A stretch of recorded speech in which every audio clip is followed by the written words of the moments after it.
கிறிஸ்துவின் பரிசுத்த நாமத்திற்கு ஸ்தோத்திரம். அல்லேலூயா. கர்த்தர் நல்லவர். இந்த நாளில் கர்த்தருடைய உயிர்ப்பை நாம் நினைவு கூறுகிறோம். ஆமென். கர்த்தருடைய உயிர்ப்பு என்பது இந்த ஒரு நாள் மாத்திரமல்ல, அது நம்ம வாழ்க்கையில் 365 நாளும் அது நமக்கு விசேஷமானதாக இருக்கிறது.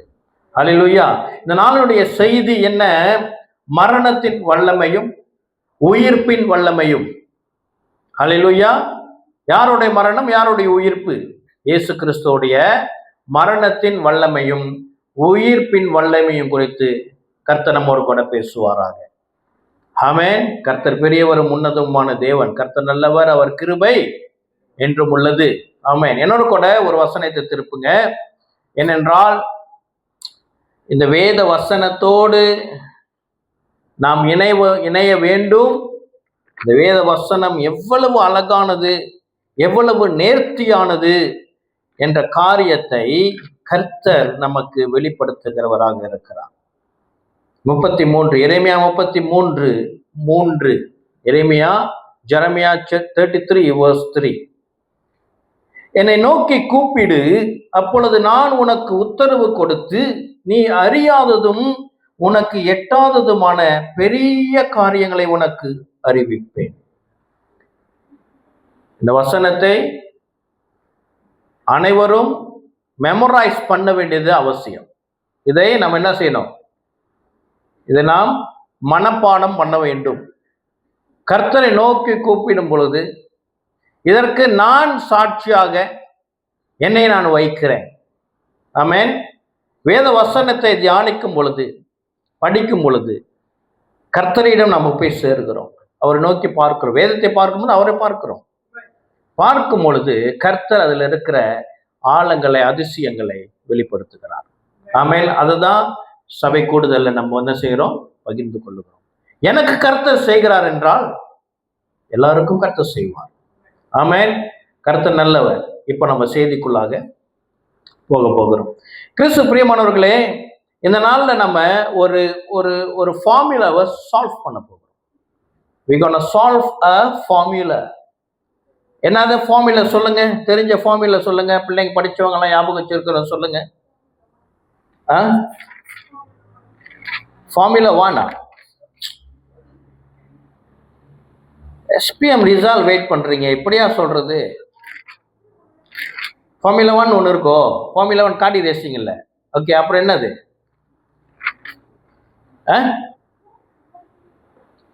படிச்ச படிப்புக்கு கொஞ்சம் சொல்லுங்க. ஏதாச்சும் ஃபார்முலா. ஏன் சூடா இருக்கு?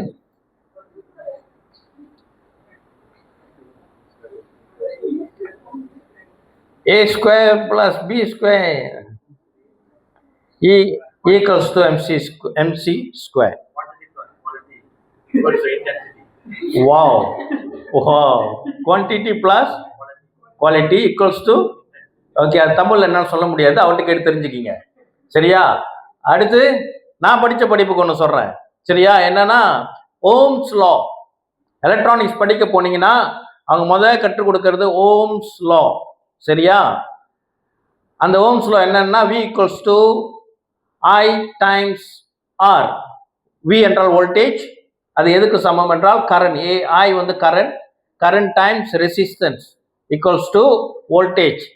அப்புறம் அது பவருக்கும் பயன்படுத்துவோம். நம்ம இப்போ ஆம்பிளிஃபைல பவர் இருக்குல்ல, 20 வாட் 40 வாட் எல்லாம் நம்ம என்ன எலக்ட்ரானிக் கெட்ஜெட் பார்க்கிறோம் எல்லாமே பவர் கன்சைன் பண்ணுது. அதனால தான் எலக்ட்ரிசிட்டி கணக்கு பண்ணப்படுது. அந்த பவரோட formula power = V × I, voltage times current. சரியா? இதையா சொல்லி கொடுக்க வந்தீங்க அப்படின்னு நீங்க கேட்கலாம். ஆமென். இல்ல, ஒரு உதாரணம் என்னன்னா, இந்த ஃபார்முலா நம்ம வாழ்க்கையில தினந்தோறும் நம்மோட பயணிக்கிறது. ஆமென்.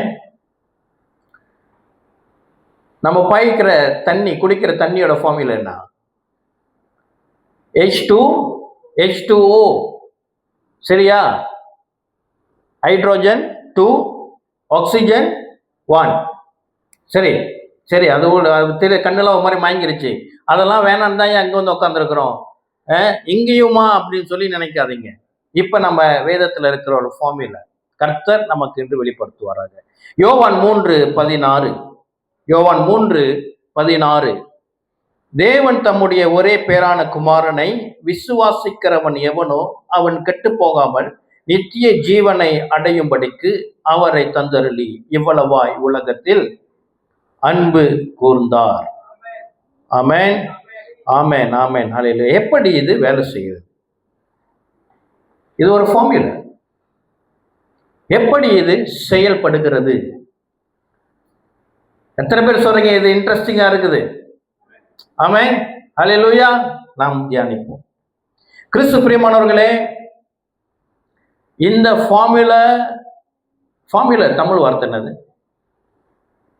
ஃபார்முலா இல்ல, ஏதோ ஒன்று, என்னமோ ஒரு வார்த்தை இருக்குது எனக்கு தெரியும். இதோடைய இல்ல இதோடைய இல்லம்மா, இது ஆம்பிளிஃபையரோட ப்ராப்ளம் இல்லை.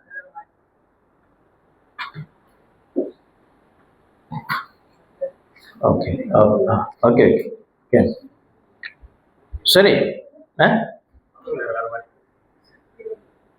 சூத்திரம், சூத்திரம், ஆமா, சரியான வார்த்தை தான். அரை சூத்திரம், ஃபார்முலானா சூத்திரம், சரியா? சரி, இப்போ கிறிஸ்து பிரியமானவர்களே, இதை நாம் விளங்கி கொள்ளுவதற்கு நாம் சற்று நேரம் ஏதேன் தோட்டத்திற்கு போய் வருவோம். ஆமென். ஆதாம் தொடங்கி இந்த காரியத்தை நாம் தியானிப்போம். தெரிந்த காரியம்தான், இருந்தாலும் இந்த ஃபார்முலா உள்ளுக்கு போகும் பொழுது நம்ம என்ன செய்ய வேண்டும்? சில காரியங்களை நாம் தியானிப்பது நல்லது. கிறிஸ்து பிரியமானவர்களே, ஆதாம் என்ன செய்தான்? பாவம் செய்தான். ஆதாம் செய்த பாவத்தினாலே அவனுக்கு நேரிட்ட முதல் காரியம் என்ன? அவனுக்கும் தேவனுக்கும் ஒரு பிளவு வந்தது. There was a separation between Adam and God. அப்படின்னா என்ன அர்த்தம்? அது முன்னுக்கு அவன் யாரோட இணைந்து இருந்தான்? தேவனோடு இணைந்து இருந்தான். அது நமக்கு இப்பொழுது எப்படி அந்த ஒரு வாய்ப்பு மறுபடியும் நமக்கு கிடைத்திருக்கிறது? இயேசு கிறிஸ்துவினாலே நமக்கு அது கிடைத்திருக்கிறது, உண்மை. ஆமென். இயேசு கிறிஸ்துவினாலே கிடைத்தது என்றாலும் அதை we need to work out. அதை நம்ம என்ன செய்யணும்? அதை நாம் செயல்பாட்டுக்கு கொண்டு வர வேண்டுவது எப்படி? ஒருவன் என்னுள்ளும் என் வார்த்தை அவனுள்ளும் இருக்கும் பொழுது. ஆக நம்முடைய தேவனோடு இன்னைக்கு எனக்கு உறவு இருக்கிறதா என்றால் வேத வசனம் மூலியமாக தான் அந்த உறவை நாம் ஸ்தாபிக்க முடியும். இப்போ நம்ம ரட்சிப்புல நம்மளுக்கு கிடைத்த மகா பெரிய மேன்மையில ஒரு மேன்மை என்ன? நாம் வேதத்தை வாசிக்கிறோம். நாம் வேதத்தை வாசிக்கும் பொழுது கர்த்தர் அவரை நமக்கு வெளிப்படுத்துகிறார். கிறிஸ்து அல்லாதவர்கள் வேதத்தை வாசிக்கும் பொழுது அவர்கள், நல்ல கேளுங்க, கிறிஸ்துவை விசுவாசிக்காதவர்கள், ரட்சிக்கப்படாதவர்கள் வேதத்தை அநேகர் வாசிக்கிறாங்க. ஆனால் அவர்களுக்கு ஆழமான சத்தியம் தேடணும். அவங்களுக்கு எழுத்து மாத்திரம் தான் தெரியும். ஆகினாலதான் ஜக்கீர் நாயர் பண்ண ஆளுகள் என்ன செய்யறாங்க? வேதத்தை வைத்து கிறிஸ்துவை மறுதளிக்கிறார்கள். ஏனென்றால் அவங்களுக்கு தெரியாது. ஆவி அவர்களுக்கு வழி நடத்துகிறது இல்லை, பரிசுத்த ஆவியானவர் இல்லை. அப்ப நமக்கு we have a teacher, நமக்கு எழுத்தும் இருக்கிறது, எழுதியும் கொடுக்கப்பட்டிருக்கிறது, அதை கற்றுக் கொடுக்க ஆவியானவரும் இருக்கிறார். ஆவியானவர் இல்லைன்னா நம்ம இதை விளங்கி கொள்ள முடியாது. பள்ளிக்கூடத்துல பிள்ளைகளுக்கு டெக்ஸ்ட் புக்கு கொடுக்குறாங்க, போதுமா? அதை கற்றுக் கொடுக்கறதுக்கு ஆசிரியர் வேண்டும். ஏன் நம்ம பள்ளிக்கூடத்துக்கு அனுப்பணும்? டெக்ஸ்ட் புக் இருக்கு தானே. நேரம் பரீட்சையில் உட்கார முடியுமா? பள்ளிக்கூடத்திலேயே அப்படி இல்லைன்னா தேவன் ராஜ்யத்தில் அது எப்படி? ஒரு ஆசிரியர் இருக்கிறார் என்றால் அங்க என்ன அர்த்தம்? ஒரு ஆசிரியர் இருக்கிறார் என்றால் அங்க கற்றுக் கொடுக்கிற பாடம் இருக்கிறது அர்த்தம்.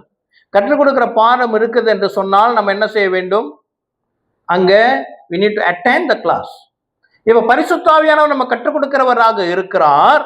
ஆனால் நான் பள்ளிக்கூடத்துக்கு போகவில்லை, வேதத்தை திறக்கவில்லை என்றால் பரிசுத்த ஆவியானவர் என்ன செய்கிறோம்? அசட்டை பண்ணுகிறோம். ஆமென். கிறிஸ்து பிரியமானவர்களே, ஆராதனை முடிந்து மேலே வரும்பொழுது வேத வசனத்துக்கு நேரா இருக்கிற பிளவு, நமக்கு வேத வசனம் உள்ள பிளவு, அதை குறித்து நான் ஜெபம் பண்ணேன். நான் அதை ஏற்பாடும் பண்ணல. இப்ப நான் பேசிக்கொண்டு இருக்கிறதும் நான் தயார் பண்ணல. பரிசுத்த ஆவியானவர் லீடிங்ல நான் பேசிக்கொண்டு இருக்கிறேன். இன்றைய வேத வசனத்துக்கு நேராக நம்மை வைக்க வேண்டும் என்பது என்னோட தலைப்புல நான் பேசினது மரணத்தின் வல்லமையும் உயிர்ப்பின் வல்லமையை பற்றி.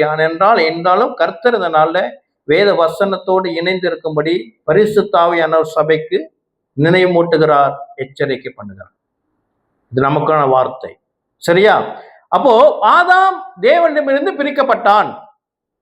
ஆனாலும் கர்த்தர் அவர் என்ன செய்தார்? கர்த்தர் இரக்கம் பாராட்டி ஆதாமுக்கு ஆண்டவர் இரக்கம் பாராட்டி மறுவாய்ப்பு கொடுத்தார். ஹல்லேலூயா. ஆக கிறிஸ்து பிரியமானவர்களே, இப்ப நான் உங்கள்கிட்ட ஒன்று கேள்வி கேட்கிறேன். ஆதாம் பாவம் செய்தான், தேவனை விட்டு பிரிந்தான், மரணம் உள்ளே நுழைந்தது. சரியா?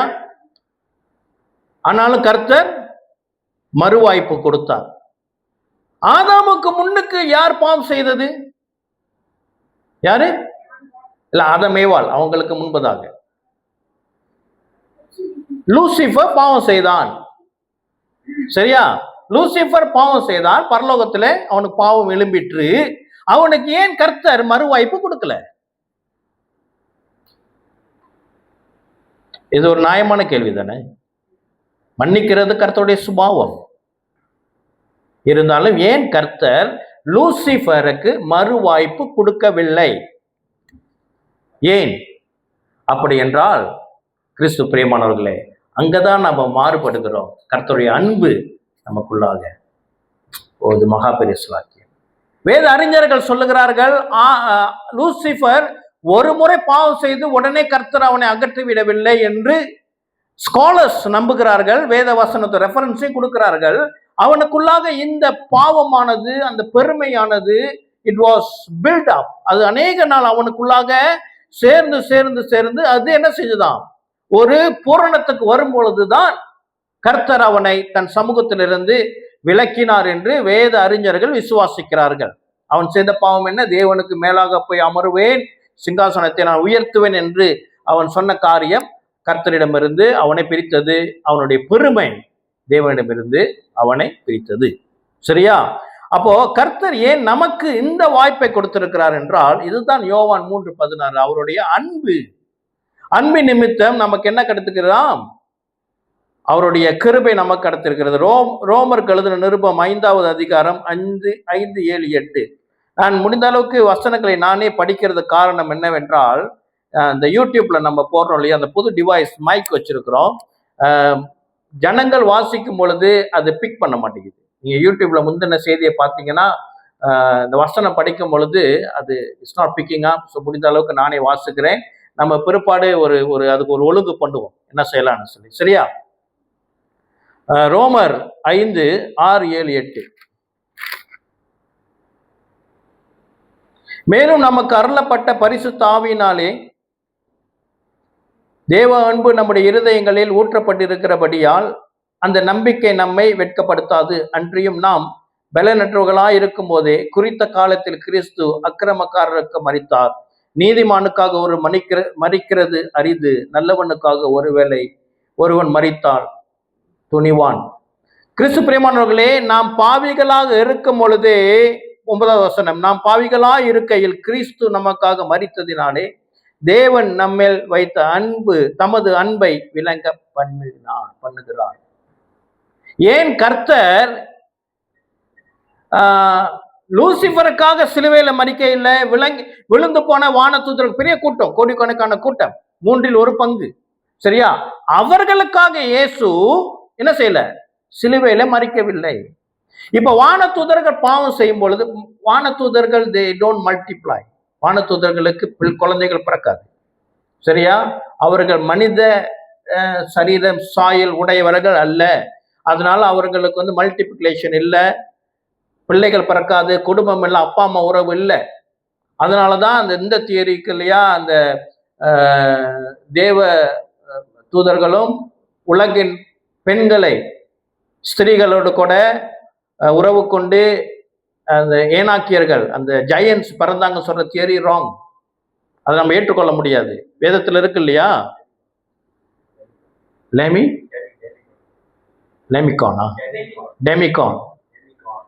டெமிகான் டேமி காட். அது நம்ம ஏற்றுக்கொள்ள முடியாது. சரியா? ஏன்னால் அவங்களுக்கு என்னது, புதுசு புதுசா வானத்துதர் ஆண்டு உண்டாக்கல, ஒரே தடவை உருவாக்கினார், அதோட முடிஞ்சது. சரியா? அப்ப லூசிபர் பாவம் செய்யும் பொழுது லூசிபரோடு இணைந்திருந்த ஒரு கூட்டம் அவர்கள் ஏற்கனவே இருக்கிறார். இப்ப எத்தனை பேர் அழிஞ்சு போற? கோடிக்கணக்கான பேர் கர்த்தர் முன்னு இயேசு கிறிஸ்து பரலோகத்தில் இருக்கிறார் அல்லவா? இயேசு கிறிஸ்துக்கு முன்பதாக ஒரு கோடிக்கணக்கான கூட்டம் அப்படியாக கர்த்தருடைய சமூகத்தை விட்டு அகற்றப்பட்டு இருளாக மாறினார்கள். இயேசு அவர்களுக்காக அங்க பலியாகவில்லை.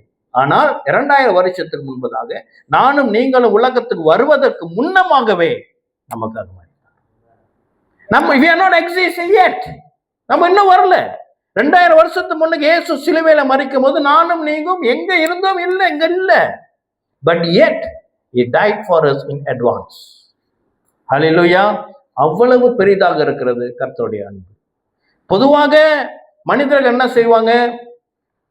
அவர்களுடைய சம்பாதிப்பு, அவர்களுடைய சொத்து எல்லாம் தன் பிள்ளைகளுக்காக சேர்த்து வைப்பார்கள். பிள்ளைகளுடைய பிள்ளைகளுக்காக 4-5 தலைமுறைகளுக்கு சேர்த்து வைப்பார்கள். ஆமென். ஆனா கர்த்தர் நமக்கு கொடுத்த இந்த ரட்சிப்பு 2000 வருஷத்துக்கு முன்பு அது செயல்முறைக்கு வந்தாலும் இது உலகின் தோற்றத்து முன்னுக்கே அது நியமிக்கப்பட்டு விட்டது. அதனால கர்த்தர் நமக்கு கொடுத்த இந்த ரட்சிப்பு உலகின் தோற்றத்து முன்னுக்கே நமக்கு நியமிக்கப்பட்டது என்ற வேத வசனம் என்ன சொல்லுகிறது? கர்த்தர் நம்மை, என்னையும் உங்களையும் உலகின் தோற்றத்துக்கு முன்பதாகவே அறிந்திருக்கிறாராம். எதற்கு? இந்த ரட்சிப்பை ருசி பார்ப்பதற்கு. ஹல்லேலூயா. சரி, அப்படியாக ஆதாம் பாவம் செய்தான், அவன் விழுந்து போனான். அதுக்கப்புறம் கர்த்தர், இந்த வேத வசனம் நமக்கு ஒரு 4 காரியங்களை அடிப்படையானது. இதை அன்னைக்கு பிள்ளைங்களுக்கு கற்றுக் கொடுத்தேன். இதை நாம் we need to memorize this. முதலாவது கிரியேஷன், படைப்பு. 2வது மனிதனுடைய வீழ்ச்சி. இதான் வேத முழு பைபிளுடைய சுருக்கம். இதுதான் உலகின் படைப்பு, மனிதனுடைய பாவம், பாவத்தின் மூலியமாக அவனுக்கு வந்த வீழ்ச்சி. ஆமென். அதை மனிதனை மீட்பதற்காக ரிடெம்ஷன் பிளான், ரட்சிப்பின் திட்டம், அது தேவன் ஆபிரகாமிலிருந்து தொடங்கி இயேசு கிறிஸ்து வரைக்கும் கொண்டு வந்த ரிடெம்ஷன் பிளான். இயேசு கிறிஸ்து அவருடைய பிறப்பு, அவருடைய வாழ்க்கை, அவருடைய மரணம், உயிர்ப்பு, மறுபடியும் வரப்போகிறார். ஆமென். இதுதான் வேதம். இதைதான் நான் வாசிக்கிறோம். இதுல பல காரியங்கள் அடங்கி இருக்கிறது. அப்படியாக ஆதாம் தொடங்கி, ஆதாமிலிருந்து சேத்திலிருந்து அப்படியே நேரா ஏனோக்கு வருகிறார். ஏனோக்கிலிருந்து அப்படியே நோவா வருகிறார். நோவாவுக்கு பிறகு 3 ஜனக்கூட்டம் பிரிகிறது. சரியா? சாம், காம் அண்ட் ஜெபத் 3ஆக பிரிகிறார்கள். அந்த சாம் சந்ததியிலிருந்து ஆபிரகாம் வருகிறார். ஆபிரகாமிலிருந்து ஈசாக்கு வருகிறார். ஈசாக்கிலிருந்து 2 ஜாதிகள் வருகிறது. ஒன்று யாக்கோபு, இன்னொன்று ஈசாவ். யாக்கோபுக்கு 12 பிள்ளைகள் பிறக்கிறார்கள். 12 பிள்ளைகள் பிறக்கிறார்கள். அவர்கள் எகிப்துக்கு போகிறார்கள். அங்கிருந்து அவர்கள் 400 வருடத்துக்கு பின்பு மோசையினாலே வெளிக்கொண்டு வருகிறார்கள். அவர்கள் இப்பொழுது 12 கோத்திரமாக, இஸ்ரவேல் கோத்திரமாக அவர்கள் அங்கீகாரம் பெற்று கானான் தேசத்துக்குள்ளாக பிரவேசிக்கிறார்கள். 12 கோத்திரம், 12 கோத்திரத்துக்கு 12 இடம் அந்த தேசத்திலே பிரித்து கொடுக்கப்படுகிறது. 2.5 கோத்திரத்துக்கு யோர்தானுக்கு அப்புறத்திலும், இன்னும் 10.5 கோத்திரத்துக்கு 9.5 9.5 என்னது இஸ்ரேல் கானான் தேசத்து உள்ளுக்கு. அதுல லேவியர்களுக்கு பங்கு இல்லை. 12 கோத்திரம், லேவியர்களுக்கு பங்கு இல்லை. அப்ப எத்தனை கோத்திரத்துக்கு பிரித்து கொடுத்திருக்கணும்? 11க்கு. அப்படித்தானே? ஆனாலும் 12 கோத்திரத்திற்கு பிடித்து கொடுக்கப்பட்டது. எப்படி? அப்ப எத்தனை கோத்திரம் இருந்திருக்குது? மொத்தம் 13 கோத்திரம் இருந்திருக்கிறது. எத்தனை பேர் இதை யோசிச்சிருக்கிறீங்க? நம்ம பைபிள் ஸ்டடிக்கு வரவங்களுக்கு தெரியும். ஜெனசிஸ் பைபிள் ஸ்டடிக்கு யாருக்கு சொல்லுங்க, எத்தனை பேருக்கு இது புதுசா இருக்கிறது? 13 கோத்திரமா அப்படின்னு சொல்லுங்க. பரவாயில்ல, சொல்லுங்க, வெக்கப்பட வேணாம். புதுசா இருக்குது. ஓகே. இப்ப நீங்க ஒரு ஆள் கை தூக்குனதுனால எல்லாரும் கற்றுக் கொடுக்க போறோம். சரியா? யோசேப்பு 12 கோத்திரத்துல யோசேப்பு ஒருத்தர். யோசேப்புக்கு மனாசே எப்ராயிம்னு 2 பிள்ளைங்க பிறக்கிறாங்க. யாக்கோபு என்ன செய்யறாரு? அந்த பிள்ளைங்களுக்கு ஜெபம் பண்ணும் பொழுது ஆசீர்வதிச்சு, நீங்க 2 பேரும் என்னுடைய கோத்திரத்துல நீங்க சேர்க்கப்படுவீர்கள் அப்படி என்று சொல்லுகிறார்கள். இப்ப யோசேப்பு became silent. யோசேப்புக்கு பதிலா 2 பேர். இப்ப 12ல யோசேப் சைலண்ட் ஆயிட்டாருன்னா 11 இன்னும் 2 பேர் சேர்க்கப்படுறாங்கன்னா 13. மனசே எப்ராயிம். சரியா? கர்த்தர் எல்லாம் நேர்த்தியாக செய்கிறவர். இது யாக்கோபு சிந்தையில் எழும்புனது அல்ல, தேவனுடைய வார்த்தை யாக்கோபின் மூலியமாக தீர்க்க தரிசனமாக வந்தது. சரியா? இப்போ கானான் தேசத்து உள்ளாக போகிறார்கள். கானான் தேசத்துள்ளுக்கு போகும் பொழுது இவர்களுக்கு 12 மாநிலங்கள் என்று சொல்ல, அந்த நாட்கள்ல 12 தேசங்களாக தான் பிரித்து கொடுக்கப்பட்டது. யூதா கோத்திரத்துக்கு ஒரு தேசம், மனாசே கோத்திரத்துக்கு ஒரு, மனாசே பாதி யோர்தானகவும் பாதி கானான் தேசத்து உள்ளாகவும், எப்ராயிம் யூதா எல்லாருக்கும் பிரித்து கொடுத்தாயிற்று. ஆமென். அதுல 12 கோத்திரத்துக்கு பிரித்து கொடுத்தாலும் இந்த 12 கோத்திரத்துக்கு உட்படாதவர்களும் இருந்தார்கள். சரியா? இப்ப நான் உங்கள்கிட்ட ஒண்ணு கேட்கிறேன். காலேப், யோசுவா காலேப் 2 பேரு. காலேப் என்ன செய்யறாரு? அவருக்கென்று ஒரு மலை தேசத்தை தெரிந்து கொள்ளுகிறார். அவருக்கென்று அந்த மலை தேசம் பிரித்து கொடுக்கப்படுகிறது. அது நினைக்கிறேன் எப்ராயிம் தேசத்தோடு அந்த தொடர்பு உள்ள இடம் தான் நினைக்கிறேன். சரியா? ஏன் காலேபுக்கு தனியாக இடம் கொடுக்கப்பட்டது? அவர் ஏதோ ஒரு கோத்திரத்தோட இணைஞ்சுதான் இருந்திருக்கணும். ஏன் காலேபுக்கு தனியாக ஒரு இடம் கொடுக்கப்பட்டது? அப்படி என்றால் காலேபு யூதன் அல்ல. He was not a Jew. அவன் இஸ்ரவேலன் அல்ல, பிற ஜாதி. ஆனாலும் பிற ஜாதியாக இருந்தாலும் யூத அந்த ஜுடேசமுக்குள்ளாக அவன் மதம் மாறினவன்.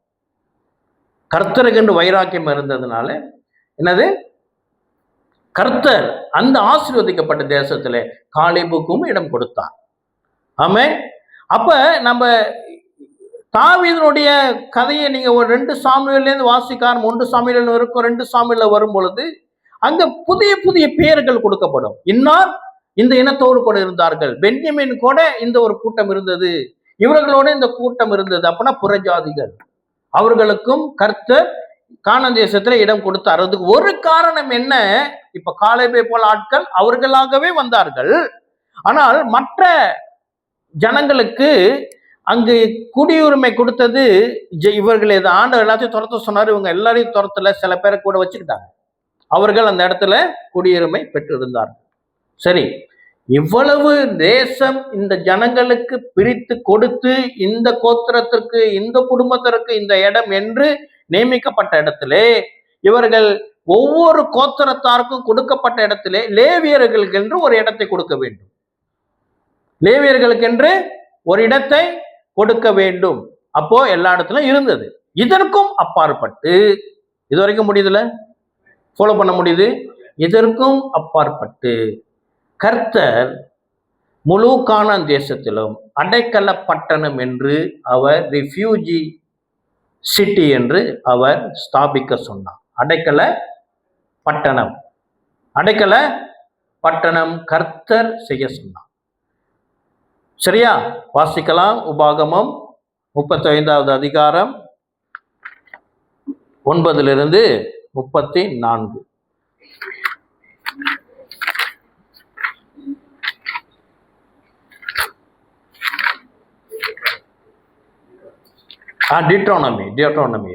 டியூட்ரானமி 9லிருந்து 9வது அதிகாரம், மன்னிக்கவும் 35வது அதிகாரம் 35 9லிருந்து 34 முடியும். ஆமாவா? அப்ப நான் நம்பர்ஸ் தான் போக நினைக்கிறேன். 34. ஆமா, கொஞ்ச நேரம் எடுங்க, எடுத்துக்கிறேன். வாங்க, எழுதிட்டேன்.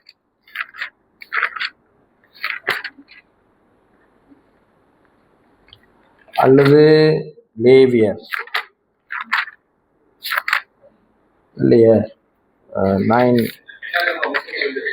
இருங்க.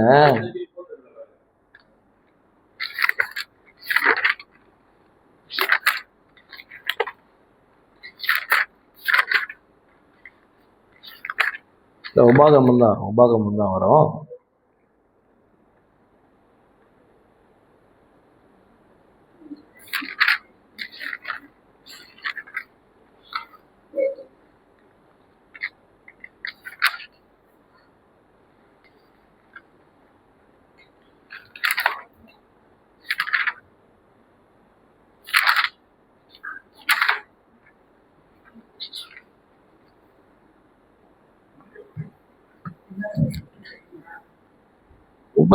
இல்லை, 35 வராது. ஏன்னா 9லேருந்து 34 வரைக்கும் போனோம். கொஞ்ச நேரம்.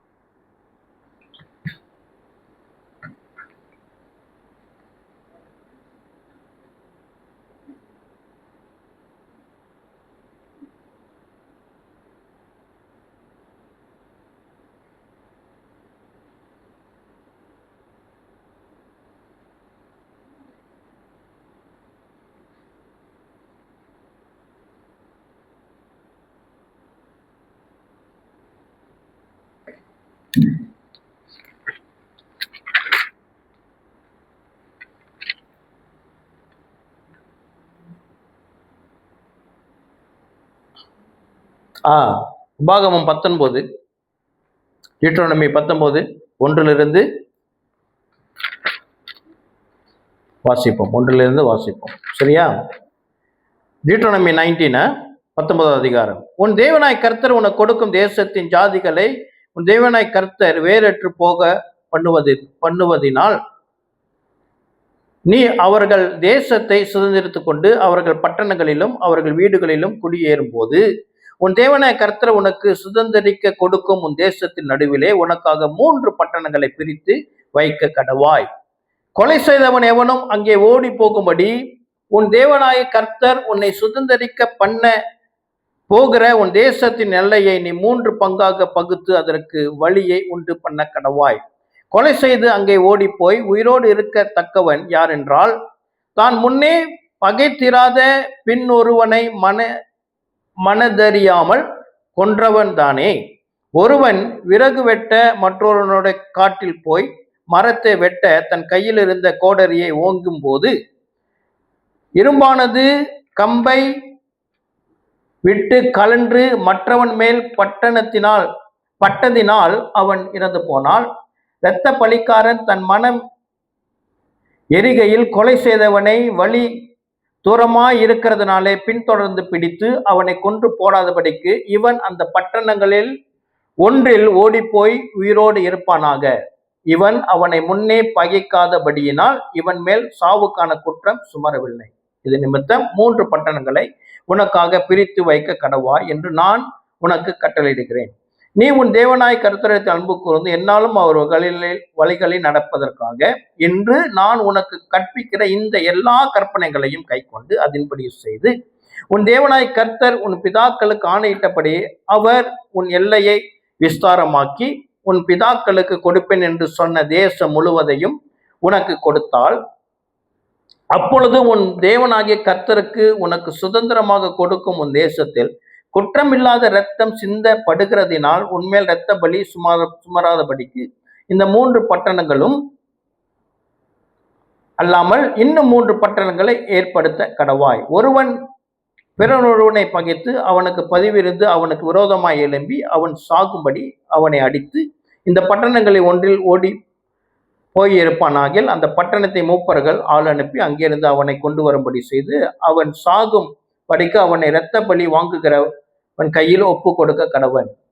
உன் கண் அவனுக்கு இறங்க வேண்டாம். குற்றமில்லாத இரத்த பலியை இஸ்ரவேலை விட்டு விலக கடவாய். அப்பொழுது நீ நன்றாயிருப்பாய். உன் தேவனாய் கர்த்தர் உனக்கு சுதந்திரமாக கொடுக்கும் தேசத்தில் உன் கை வசமாய் இருக்கும் காணி ஆட்சியிலே முன்னோர்கள் குறித்திருக்கிற பிறனுடைய எல்லையை ஒற்றி போடாயாக. ஒருவன் அந்த அக்கிரமத்தையாவது எந்த பாவத்தையாவது செய்தான் என்று சொல்லப்பட்டால் ஒரே சாட்சியினால் நியாயத்திருக்க கூடாது. 2-3 சாட்சிகளுடைய வாக்கினாலே காரியம் நிலைவரப்பட வேண்டும். ஆமென். அதே காரியம் இந்த அடைக்கலப்பட்டினம் வேறு வசனங்களும் எழுதப்பட்டிருக்கிறது. அதையும் நாம் தியானிக்க போகிறோம். அடைக்கல பட்டணம் யோசுவாவிலும் இருக்கிறது, நம்பர்ஸ்லயும் இருக்கிறது. நம்பர்ஸ்ல இருக்கிற காரியத்தை நாம் பார்ப்போம். நம்பர்ஸ் தான் நீங்க என்கிட்ட சொன்னீங்க தானே நம்பர்ஸ்னு. நம்பர்ஸ்ல 35வது அதிகாரத்துல இதே காரியம் எழுதப்பட்டிருக்கிறது. இப்ப நம்ம படித்த இந்த டியூட்ரானமில இல்லாத, டியூட்ரானமி தானே படிச்சோம், டியூட்ரானமி இல்லாத ஒரு காரியம் இங்க சொல்லப்பட்டிருக்கிறது. அதை நான் வாசிக்கிறேன். 25வது வசனம், 25வது வசனம், 24 படிக்கிறேன். அப்பொழுது கொலை செய்தவனையும் பழி வாங்குகிறவனையும் சபையார் இந்த நியாயப்படி விசாரித்து, கொலை செய்தவனை பழி வாங்குகிறவனுடைய கைக்கு தப்புவித்து அவன் ஓடி போயிருந்த அடைக்கல பட்டணத்துக்கு அவனை திரும்ப போகும்படி செய்கிறவர்கள் பரிசுத்த தைலத்தினால் அபிஷேகம் பெற்ற பிரதான ஆசாரியன் மரணம் அடையும் மட்டும் அவன் அதில் இருக்க கடவன். ஆமென். இதுதான் வேகமா படித்த அதோடைய விளக்கத்தை சொல்றேன். இப்ப அடைக்கல பட்டணம் மொத்தம் 6. யோர்தானுக்கு இந்த பக்கம் யாரு 3 2.5 ஜாதிகள் இருந்துச்சு இல்லையா? அந்த இடத்துல கர்த்தர் 3 பட்டணங்களை அவர் என்ன செய்ய சொன்னார்? ஸ்தாபிக்க சொன்னார். யோர்தானுக்கு இந்த பக்கம் கானான் தேசத்திலேயே 3 பட்டணங்கள் ஸ்தாபிக்கப்பட்டது. இது எதுக்காக ஸ்தாபிக்கப்பட்டது என்றால், ஒருவன் தன்னையே அறியாமல் by accident he has killed someone. விபத்து, அது ஒரு விபத்து. கோடரிய மரத்தை வெட்டும் போது ஓங்கும் பொழுது அது மேல இருக்கிற இரும்பு கலண்டு போய் மற்ற மேல விழுந்து அவன் மரித்து போனால் அன்இன்டென்ஷனலி. சரியா? அவரு திட்டமிட்டு கொலை அல்ல, என்னது, அறியாமல் செய்த கொலை.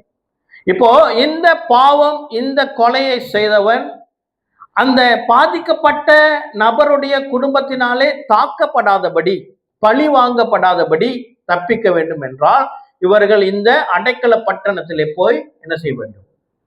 அவர்கள் தஞ்சம் போகிற வேண்டும். சரியா? இதுதான் அதோடைய நியமம். கிறிஸ்து பிரியமானவர்களே, இயேசு கிறிஸ்து சொல்லுகிறார், வேதத்தை நீங்கள் ஆராய்ந்து பார்க்கிறீர்களே, இது என்னை குறித்து சாட்சி கொடுக்கிறது. கொலோசியர் 2வது அதிகாரத்துல இவை அனைத்து வரப்போகிறவருக்கு நிழலாயிருந்தது. ஆமென். ஆக வேத வசனத்தை நாம் எவ்வாறாக படிக்க வேண்டும் என்றால், இயேசு கிறிஸ்துவை நாம் முன்வைத்து, இயேசு கிறிஸ்துவை நாம் பார்க்கிறவர்களாக வேதத்தை தியானிக்கும் பொழுது நமக்கு அறியாததும் எட்டாததுமான காரியங்களை கர்த்தர் வெளிப்படுத்துவார். அப்ப வேதத்தை நாம் வாசிக்கிறதுக்கான ஒரு நோக்கம் என்ன? நாம் இயேசு கிறிஸ்துவை பார்க்கிறவர்களாக இருக்க வேண்டும். கிறிஸ்து பிரியமானவர்களே, இந்த அடைக்கல பட்டணம், இந்த பட்டணத்துல கொலை செய்தவர்கள் அங்கு போய் தஞ்சம் புகுற ஒரு இடமாக இருக்கிறது. ஆமென். இன்டென்ஷனோட பிளான்ட் மேர்டு அப்படின்வாங்க. பிளான் பண்ணி செய்கிற அதுக்கு வேற சட்டம் இருக்கிறது. கண்ணுக்கு கண், பல்லுக்கு பல். கொலை செய்தனா அவனும் கொலை செய்யப்பட வேண்டும், கல்லெறியப்பட்டு கொலை செய்யப்பட வேண்டும் பிரமாணம். இப்போ இந்த பகுதியை நாம் தியானிக்கும் பொழுது கிறிஸ்து பிரியமாலை கர்த்தர் நம்மோடு கூட பேசுவாராக. இப்போ இந்த பட்டணம் எதற்கு ஒரு அடைக்கலமாம்? தவறு செய்தவன் அவன் தண்டிக்கப்படாமல் என்ன செய்ய வேண்டும்? ஒரு டெம்பரவரி, தற்காலமாக அவன் அடைக்கப்பட்டு இருக்கிற ஒரு சூழ்நிலை. சரியா? அப்போ இவனுக்கு எப்பங்க விடுதலை கிடைக்கும்? அப்படி என்றால் இவனுக்கு 2 காரியம் நியமிக்கப்பட்டு இருக்கிறது. ஒன்று, இவன் நியாயம் விசாரிக்கப்படுவான். இவனோட கேஸ் வரும். இவனோட கேஸ் வரும். கேஸ் வர வரைக்கும் அவன் என்ன செய்வான்? அங்க அடைக்கலமாய் வைக்கப்படுவான். விசாரிச்சுட்டு அதுக்கப்புறம் அவனுக்கு ரிலீஸ் உண்டு. இன்னொரு காரியம், அவனுக்கு எப்ப ரிலீஸ் வரும்னா, அந்த வாசிச்ச 25வது வசனத்துல,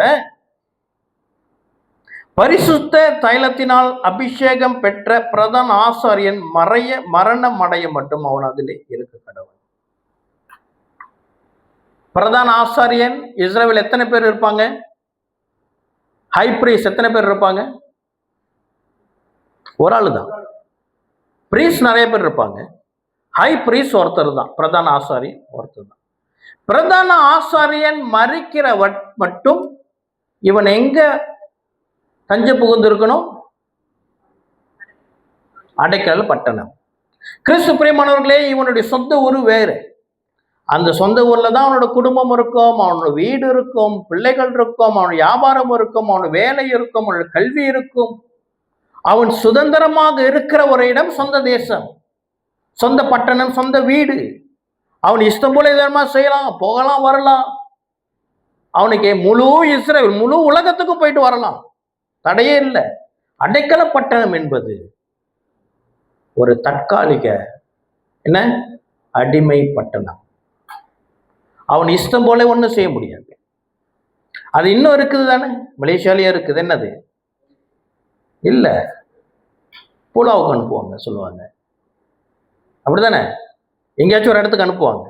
அவங்க அங்கே போயிட்டு தினந்தோறும் சைன் பண்ணணும், பிசிஓ ரைட், பூலாவும் சொல்லுவாங்க. முன்ன பொதுவாக அப்படி சொல்றது இன்னும் உண்டு. அது எங்கேருந்து வந்துச்சு? வேதத்திலிருந்து வந்துருக்கு. சரியா? இப்போ அவன் இந்த அடைக்கல பட்டத்துக்கு வந்துட்டான் என்று சொன்னா அதுக்கு இன்னொரு அடையாளம் என்ன? அவன் சுதந்திரமான வாழ்க்கையை அவங்க வாழ முடியாது. He was forced to be there. அவன் அங்கு இருக்கும்படி கட்டாயப்படுத்தப்படுகிறான்.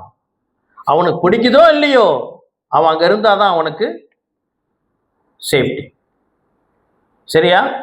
கிறிஸ்து பிரியமானவர்களே, பாவத்தின் சம்பளம் மரணம். வேதம் சொல்லுகிறது நாம் எல்லாரும் பாவம் செய்து தேவ மகிமையை இழந்தோம் என்று சொல்லி, உலகத்திலே இருக்கிற எல்லா மனிதர்களும் மரித்த உடனே அவர்கள் ஓரிடத்துல அவங்க என்ன செய்யப்படுகிறாங்க? தற்காலிகமாக வைக்கப்படுகிறார்கள். மரணம் என்பது, நல்ல கேளுங்க, மரணம் என்பது விசுவாசிகளும் சரி அவிவிசுவாசிகளுக்கும் மரணம் என்பது இஸ் நாட் பெர்மனன்ட். அதற்கு ஒரு நாள் நியமிக்கப்பட்டு இருக்கிறது, நியாய தீர்ப்பு நாள். நம்ம வெளிப்படுத்தின விசேஷத்துல ஒரு நாள் மரித்தோர் எல்லாரும் எழுந்து வருவாங்களாம். அவங்க மரித்த மன்னமாகவே போகிறதில்லை, அவர்கள் நியாயம் விசாரிக்கப்படுவதற்காக மறுபடியும் எழுந்து வருகிற ஒரு நாள் உண்டு. அது வரைக்கும் அது என்னது? Temporary place. அது ஹெல்லாக இருக்கலாம், அது வேற சப்ஜெக்ட். அது எந்த இடம் அப்படின்னு கேட்டா அது நிறைய இடம் இருக்குது. அது இருளும் பட்கடிப்பும் உள்ள ஒரு இடம் என்று வேதம் சொல்லுகிறது. சரியா? ஆக அது வேறு இடம். அங்கு இயேசுவை விசுவாசிக்க பழைய ஏற்பாட்டிலே யாரெல்லாம் என்ன செய்யப்பட்டாங்க? கர்த்தருடைய பிள்ளைகளாக இருந்தாலும், மன்னிக்கவும், தேவனுடைய ஜனங்களாக இருந்தாலும், தேவன் அற்றவர்களாக இருந்தாலும், புறஜாதிகளாக இருந்தாலும், அவர்கள் எல்லாம் ஒரு இடத்துக்கு தான் போகிறவர்களாக இருந்தார்கள். சரியா? பரலோகத்துக்கு இன்னும் யாரும் போக முடியாத ஒரு சூழ்நிலை. என்னென்றால் அங்கு வாசல் அடைக்கப்பட்டு இருக்கிறது. அது எப்பொழுது திறக்கப்பட்டது? இந்த வாசலானவர் உயிர்த்தெழுந்த பிறகு அது திறக்கப்பட்டது. ஆமென். அது வரைக்கும் யாராக இருந்தாலும் அவர்கள் அடக்கம் பண்ணப்பட்ட மரணம் என்ற ஒரு பிடியிலே அவர்கள் பாதுகாக்கப்பட்டு வந்தார்கள். சரியா? அவர்களுக்கு இன்னும் நியாய தீர்ப்பு கொடுக்கப்படவில்லை. இப்போ இந்த அடைக்கல பட்டணத்துல உள்ள ஜனங்கள் எப்போ வெளியே வருவார்களாம்? அபிஷேகம் பண்ணப்பட்ட பிரதான ஆசாரியன் மரிக்கும் பொழுது. ஆமென். பிரதான ஆசாரியன் மரிக்கும் பொழுது அவர்களுக்கு விடுதலை வந்ததாம். யார் இந்த பிரதான ஆசாரியன்? கிறிஸ்து பிரியமானவர்களே, இந்த அடைக்கல பட்டணம் 6 பட்டணம் இருந்ததாம். பைபிள்ல நம்பர்ஸ்க்கு சில அர்த்தம் உண்டு. வேதத்தை வாசிக்கும் பொழுது ஏன் இங்க இந்த நம்பர் கொடுக்குது அப்படின்னு நம்ம தெரிந்து கொள்ள வேண்டியது அது அவசியம்.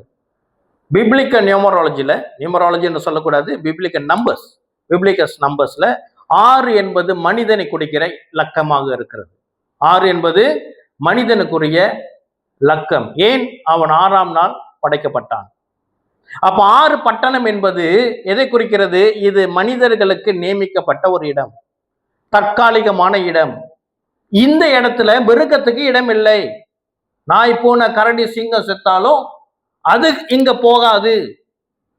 மனிதர்களாக நமக்கு நியமிக்கப்பட்ட ஒரு ஸ்தலம், ஒரு குறிப்பிட்ட காலம். அங்கு மரிக்கிற எல்லா ஆத்துமாவும் அங்கு பாதுகாக்கப்படும். அது மனிதனுக்கு நியமிக்கப்பட்ட ஆகினாலே இது 6 இடம் கர்த்தர் செய்ய சொல்கிற ஒரு மறைவான பொருள் உண்டு. சரியா? இப்போ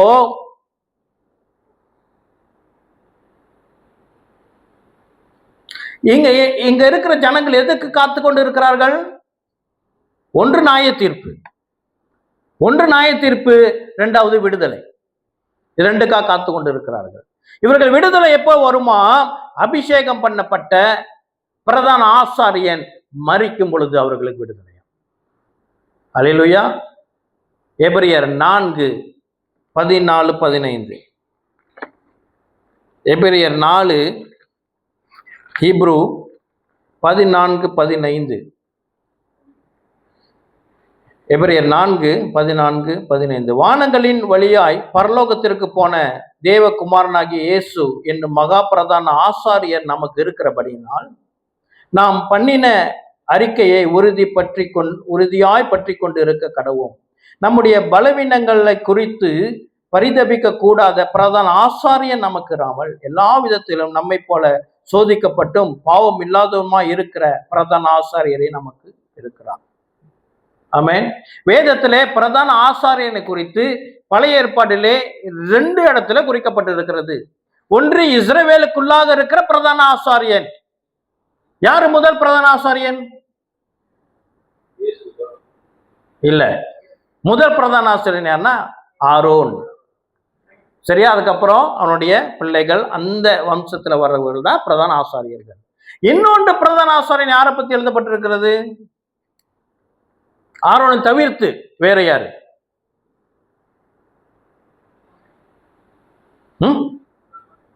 இல்ல இல்ல, அந்த லைன் தவிர்த்து வேற இல்ல. பழைய ஏற்பாடை பத்தி பேசுறேன். மெல்கிஷேடேக் என்று ஒரு நபர். அவர் சாலேம் என்ற ஊர். சாலேம் என்பதுதான் பிற்காலத்தில் எருசலேம் என்று பெயர் கொண்டது. அங்கு அவர் பிரதான ஆசாரியனாக இருந்தார். அவர் அந்த இடத்துக்கு ராஜாவுமாக இருந்தார் என்றும் சான்று கூறுகிறது. அப்ப 2 விதமான பிரதான ஆசாரியர்கள். எபிரேய புத்தகத்துல இயேசு கிறிஸ்துவை ஆரோன் வம்சத்தின்படி வந்த பிரதான ஆசாரியன் என்று சொல்லப்படவில்லை, மெல்கிஷேடேக்கின் வழியாக வந்த பிரதான ஆசாரியன் என்று சொல்லப்படுகிறது. ஒருவேளை இயேசு கிறிஸ்து இஸ்ரவேல் யூதர்கள் மூலியமாக வந்த ஆரோன் வம்சத்துல வந்த பிரதான ஆசாரியத்திற்கு ஒப்பாக இருந்தார் என்றால் அவர் மரித்தது இஸ்ரவேலர்களுக்கு மாத்திரமே. ஆனால் அவர் மெல்கிஷேதேக்கின் வழியாக வந்த பிரதான ஆசாரியனாக இருக்கிறதுனாலே இந்த ஆசாரியத்துவம் முழு உலகத்திற்கும் அவரை பிரதான ஆசாரியனாக மாற்றிற்று. ஆகையினாலே நாம் இன்று இங்கு வந்திருக்கிறோம். அல்லேலூயா. அவர் ஆரோனி வம்சத்துல வந்த பிரதான ஆசாரியராக இருந்தால் அந்த ரட்சிப்பின் வாய்ப்பு யூதர்களுக்கு மாத்திரம். மெல்கிஷேதேக் புறஜாதியாக இருக்கிற மெல்கிஷேதேக் வழியாக வந்ததுனால கிறிஸ்துவுக்குள் நாம் எல்லாரும் யாரா இல்லை, நாம் எபிரேயர், நாம் கிரேக்கரும் இல்லை யூதனும் இல்லை, நாம் கர்த்தருடைய பிள்ளைகளாக இருக்கிறோம். கிறிஸ்துவுக்குள்ளாக யூதனும் இல்லை கிரேக்கனும் இல்லை என்று வேதம் சொல்லுகிறது. ஆமென். ஆக இயேசு கிறிஸ்து என்னவாம்? பிரதான ஆசாரியராம். அப்ப அடைக்கல பட்டணத்திற்கும் பிரதான ஆசாரியனுக்கும் ஒரு உறவு உண்டு. பிரதான ஆசாரியன் மரிக்கும் பொழுது அந்த மனிதன் அங்கிருந்து விடுதலையாக்கப்படுகிறான். லேசான பிரதான ஆசாரியன் மாத்திரமல்ல, அபிஷேகம் பண்ணப்பட்ட பிரதான ஆசாரியன். ஆமென். மத்தேயு 26 மத்தேயு 26 6-12.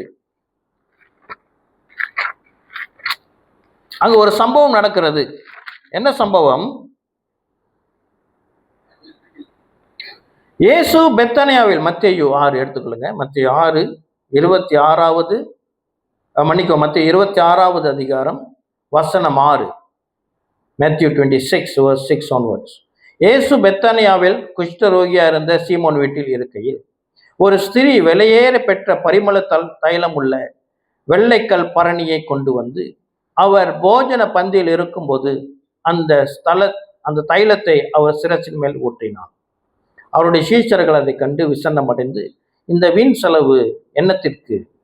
இந்த தைலத்தை உயர்ந்த விலைக்கு விற்று தரித்திரருக்கு கொடுக்கலாமே என்றார்கள். இயேசு அதை அறிந்து அவர்களை நோக்கி, நீங்கள் இந்த ஸ்திரியை ஏன் தொந்தரவுப்படுத்துகிறீர்கள்? என்னிடத்தில் நற்கிரையை செய்திருக்கிறாள். தரித்திரர் எப்போதும் உங்களிடத்தில் இருக்கிறார்கள், நானோ எப்போதும் உங்களிடத்தில் இரேன். இவள் இந்த தைலத்தை என் சரீரத்தின் மேல் ஊற்றினது என்னை அடக்கம் பண்ணுவதற்கு எத்தனமான செய்கையாய் இருக்கிறது. கிறிஸ்து பிரியமானவர்களே, அபிஷேகம் பண்ணப்படுகிறது என்றால் பழைய ஏற்பாட்டில் எப்படி செய்வாங்கன்னா, அபிஷேக தைலத்தை தலையில் மேல் ஊற்றி அது அப்படியாக வடிந்து கீழே வரும். இதுதான் ஒரு மனிதனை அபிஷேகம் பண்ணுகிறது. வேதத்தில் யாரெல்லாம் அபிஷேகம் பண்ணப்பட்டவர்கள் என்றால் முதலாவது ஆரோன் பிரதான ஆசாரியனாக அபிஷேகம் பண்ணப்பட்டார், சவுல் ராஜாவாக அபிஷேகம் பண்ணப்பட்டார், தாவீது ராஜாவாக அபிஷேகம் பண்ணப்பட்டார். இப்படியாக ஒரு சிலர் அந்த தெற்கு வடக்கு ராஜ்யத்திலும் ஒரு சில பேர் அபிஷேகம் பண்ணப்பட்டார்கள். ஏகுன்னு நினைக்கிறேன் அவன் பேர், அவனுக்கும் இந்த அபிஷேகம் பண்ணப்பட்டது. ஆக புதிய ஏற்பாடில் இயேசு கிறிஸ்துவுக்கு அபிஷேகம் நடந்தது என்றால் இதுதான் இந்த சம்பவம் தான். அதுவும் இயேசு கிறிஸ்து என்ன சொல்லுகிறார், இந்த அபிஷேகம் எதற்கு அவருக்கு செய்யப்பட்டதாம்? அவர் அடக்க பண்ணப்படுவதற்காக, அதாவது அவர் மரணத்திற்காக அபிஷேகம் பண்ணப்பட்டதாம். அபிஷேகம் பண்ணப்பட்ட பிரதான ஆசாரியன். அல்லேலூயா. கனெக்ட் பண்ண முடியுதா? ஆமென். கிறிஸ்து பிரியமானவர்களே, இந்த மரணம் என்ற தற்கால பிடியில இயேசு கிறிஸ்துவை அறியாத ஜனங்கள் என்ன செய்யப்பட்டாங்க? அவர்கள் அங்க பிடிக்கப்பட்டு வைத்து காலகாலமாக யாரெல்லாம் பாவம் செய்கிறாங்களோ, உலகத்துல பாவம் செய்யாத ஜனம் யாருமே இல்லை. நியாயப்பிரமாணத்தை கை கொண்டவர்களும் சரி, நியாயப்பிரமாணத்திலே பலிகளை இட்டு தங்களை பரிசுத்த பண்ணப்பட்டவர்களும் சரி, என்ன செய்யப்பட்டார்கள்? இந்த அடைக்கல பட்டம் என்ற டெம்பரவரி டெத்ல எல்லாருமே அடைக்கப்பட்டு பிடிக்கப்பட்டு இருந்தார்கள். ஆமென். இப்போ பிரதான ஆசாரியன் மரிக்கிற காலம் வரும்போது அவர்கள் விடுவிக்கப்படுவார்கள். யார் விடுவிக்கப்படுவா? யார் விடுவிக்கப்படுவா? அந்த பிரதான ஆசாரியன் கீழே உள்ளவர்கள் விடுவிக்கப்படுவார்கள். புரியுதா என்ன சொல்றேன்னு? பிரதான ஆசாரியன் இஸ்ரவேலுக்கு இருந்தாங்கன்னு சொன்னா, அந்த ஆசாரியன் யாருக்கு ஆசாரிய அந்த பொறுப்புடையவராக இருக்கிறார்? இஸ்ரவேல் ஜனங்களுக்கு மாத்திரமே. பக்கத்தில் இருக்கிற பெலிஸ்தர்களுக்கு இந்த பிரதான ஆசாரியனுக்கும் அவனுக்கு தொடர்பு இல்லை. அப்ப தேவாதி தேவன் பரிசுத்தர் கர்த்தருடைய இயேசு கிறிஸ்துவை விசுவாசிக்கிறவர்கள் வெற்றிப்படைவார்கள். யாரெல்லாம் பழைய ஏற்பாட்டில் இயேசுவை கண்டார்களோ கண்டார்கள். அநேக ஜனங்கள் இயேசுவை கண்டார்கள்.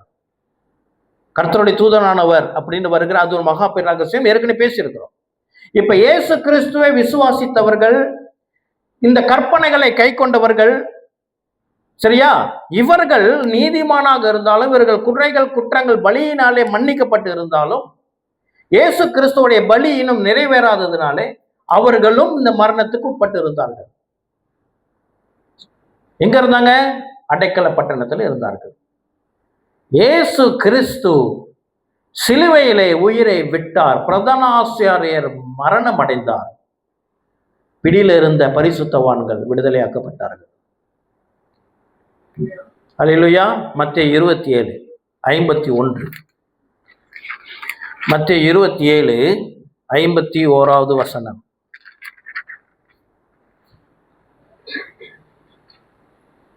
அப்பொழுது தேவாலயத்தின் திரைச்சீலை மேல் தொடங்கி கீழ் வரைக்கும் 2ஆக கிழிந்தது, பூமியும் அதிர்ந்தது.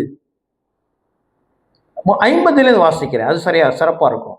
இயேசு மறுபடியும் மகா சத்தமாய் கூப்பிட்டு ஆவியை விட்டார். பிரதான ஆசாரியன் மரிக்கிறார். மரித்த பிறகு என்ன நடக்கிறது? 52 வசனம். கல்லறைகளும் திறந்தது, நித்திரை அடைந்திருந்த அநேக பரிசுத்தவான்களுடைய சரீரங்களும் எழுந்தது. அல்லேலூயா. அநேக பரிசுத்தவான்கள் மரணம் என்ற அடைக்கல பட்டணத்துல அடைக்கப்பட்டிருந்தவர்கள் பிரதான ஆசாரியன் உயிரை விடும் பொழுது அவர்கள் உயிர் தெழுந்தார்கள். அல்லேலூயா. இந்த இயேசு கிறிஸ்துவினுடைய மரணத்தின் வல்லமை என்ன? மரணத்தை அது ஜெயித்தது. ஆமென். இயேசு கிறிஸ்து மரித்தால் ஒழிய இவர்கள் அடைக்கல பட்டணத்திலிருந்து வெளியே வர முடியாது. தேவனுடைய நீதி. ஆகினால் இயேசு கிறிஸ்து மரணம் அடைந்தார், பரிசுத்தவான்கள் உயிர்த்தெழுந்தார்கள். அப்ப இயேசு கிறிஸ்துவோடைய மரணத்தை நாம் குட் ஃப்ரைடேல தியானித்தோம் அல்லவா? இது எதை குறிக்கிறது? இந்த விடுதலை யாருக்கு கிடைத்தது? இயேசு கிறிஸ்துவோடைய மரணம் அடைக்கல பட்டணத்துல யாராக இருந்தாலும் அவர்களுக்கு விடுதலை. ஆமென். அப்ப இயேசு கிறிஸ்துவோடைய இந்த மரணம் யாராருக்கெல்லாம் விடுதலை கொடுத்தது?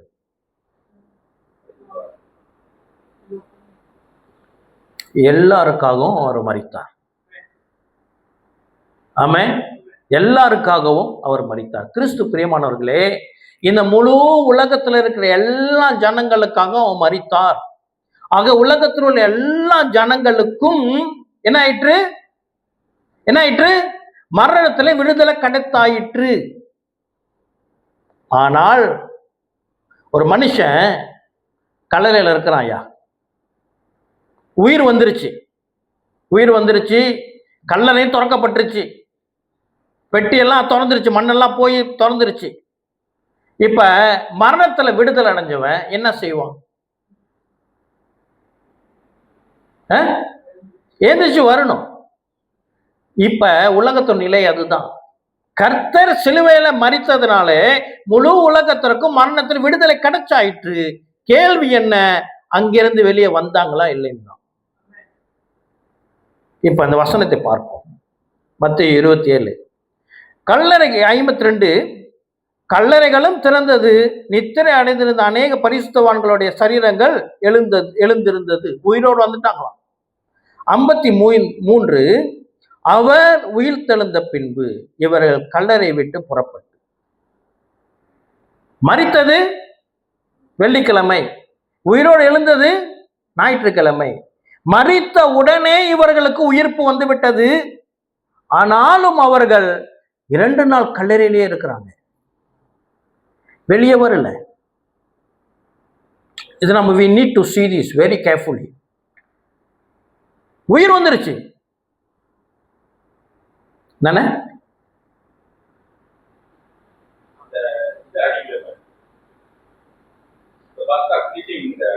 இல்ல அது ஆமா, அது வந்து யூதர், அது நமக்கு புரியாது. we don't understand. அது யூதர்களுடைய காரியம். ஆமா, அந்த அசைவாட்டு பண்டிகை நீங்க சொல்றீங்க தானே? ஆமா, அது ஒரு ஸ்காலர், அது ஒரு ஸ்டடிஸ் இருக்குது, இங்க பார்ப்போம். கிறிஸ்து பிரியமானவர்களே, மரணத்தில் விடுதலை கர்த்தராகி இயேசு கிறிஸ்து சிலுவையில மரிக்கும் போது எல்லாரும் கடத்தாயிற்று. ஆனால் இந்த விடுதலையை, மரணத்திலிருந்து வெளியே வருகிற இந்த வல்லமை இயேசு கிறிஸ்து உயிர்ப்பிலே உண்டு. அவர் உயிர்த்தெழுந்த பிறகு இவர்கள் வெளியே வந்தார்களாம். மரணத்தின் வல்லமை என்ன? மரணத்தை ஜெயித்தது. உயிர்ப்பின் வல்லமை என்ன? நமக்கு பூர்ண விடுதலை கொடுத்தது. மரணத்துல மாத்திரம் அவருடைய வல்லமை, அவருடைய அசைன்மெண்ட் முடியல. ஒருவேளை இயேசு மரித்தார் என்று இந்த உலகம் நம்பலாம், உண்மைதான். உனக்கு மரணத்தில் விடுதலையா? ஆனா நீ அதை முழுசா பிடிச்சிட்டு இதை நீ சுதந்திரித்துக் கொள்ள போகிற அதிகாரம் எப்பொழுது வரும்? அவர் உயிர்ப்பிலே உனக்கு பங்கு வேண்டும். அதுதான் ஞானஸ்தானம். ஆமென். அது ஒரு அடையாளம். கிறிஸ்து பிரியமானவர்களே, இன்னும் கொஞ்சம் ஆழமா நான் சொல்றேன். இயேசு கிறிஸ்து சிலுவையில மரித்தார். மரித்த பிறகு ஜனங்கள் முழு உலகமும் ஏறக்குறைய 7-8 வருஷத்துக்கு முன்னுக்கு மரித்த எல்லா ஜனங்களுக்கும் என்ன இருந்துச்சு? உயிர்ப்பு வந்து விட்டது. அவர்களுக்கு இப்ப நியமிக்கப்பட்டது என்ன? நியாய தீர்ப்பு. யார் இயேசு கிறிஸ்துவை விசுவாசிக்கிறார்களோ அவர்களுக்கு மாத்திரம் இந்த உயிர்த்தெழுந்த வல்லமை அவர்களுக்கு வழங்கப்படும். அவர்களுக்கு பூர்ண விடுதலை. இனி அவர்களுக்கு நியாய தீர்ப்பு இல்லை. ஹல்லேலூயா. இயேசு கிறிஸ்துவோடைய வல்லமை, உயிர்ப்பின் வல்லமை நம்மை நியாய தீர்ப்பிலிருந்து நம்மை ரட்சித்தது. நமக்கு இனி நோ ஜட்ஜ்மெண்ட். நமக்கு என்ன இல்லை? நமக்கு நியாய தீர்ப்பு இல்லை. யோவான் 5:24.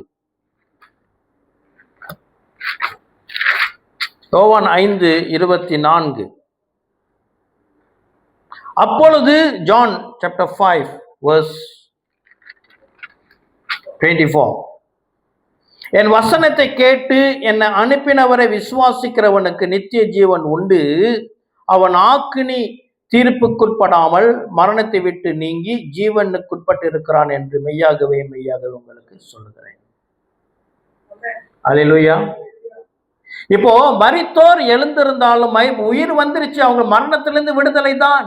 ஆகையினாலே தான், நல்லா கேளுங்க, ஆகையினாலே தான் இவர்களுக்கு இரண்டாம் மரணம் என்று ஒரு நியாயத்தீர்ப்பு வெளிப்படுத்தும் விசேஷத்துல இந்த bema judgement, white throne judgement சொல்லுவாங்க. வெள்ளை சிங்காசன நியாயத்தீர்ப்பு அன்று அவர்களுக்கு இரண்டாம் மரணம் அவர்களுக்கு தண்டனையா கொடுக்கப்படுகிறது. இந்த முதல் தண்டனை இருக்கிறது இல்லையா, மரணம் இருக்குது இல்லையா, அது தண்டனை அல்ல, அது சம்பளம் மாத்திரமே. பாவத்தின் சம்பளம் மரணம். சம்பளம் வேற. சம்பளம் என்றது யூ டிசர்வ் வாட் யூ, சரியா, நீங்க உங்களுக்கு இதுதான் கிடைக்குங்க, இது தண்டனை அல்ல. பாவத்தின் சம்பளம் மரணம் என்பது இந்த முதல் மரணம் தண்டனை அல்ல. இது நம்ம செஞ்சதுக்கு அனுபவிக்க வேண்டியது ஒன்று. ஆனா தண்டனை உண்டு, அது நித்திய மரணம். முதல் மரணம் நித்தியம் அல்ல, எல்லாரும் எந்திருக்கிறாங்களாம். ஆனா இரண்டாம் மரணம் நித்தியம், நித்தியமாய் கர்த்தரை பிரிந்த ஒரு நிலை, மரணம். ஆனால் இந்த உயிர்த்தெழுந்த வல்லமை என்ன செய்தது? நம்மை இந்த நியாயத்தீர்ப்பிலிருந்து விடுதலாக்கினது. ஹல்லேலூயா. இனி நமக்கும் நியாயத்தீர்ப்பு இல்லை. ஆனாலும் ஒரு விதத்துல நம்ம என்ன செய்யப்படுவோம்? நம்ம வேல்யூ பண்ணப்படுவோம். நமக்கு ஒரு வேல்யூ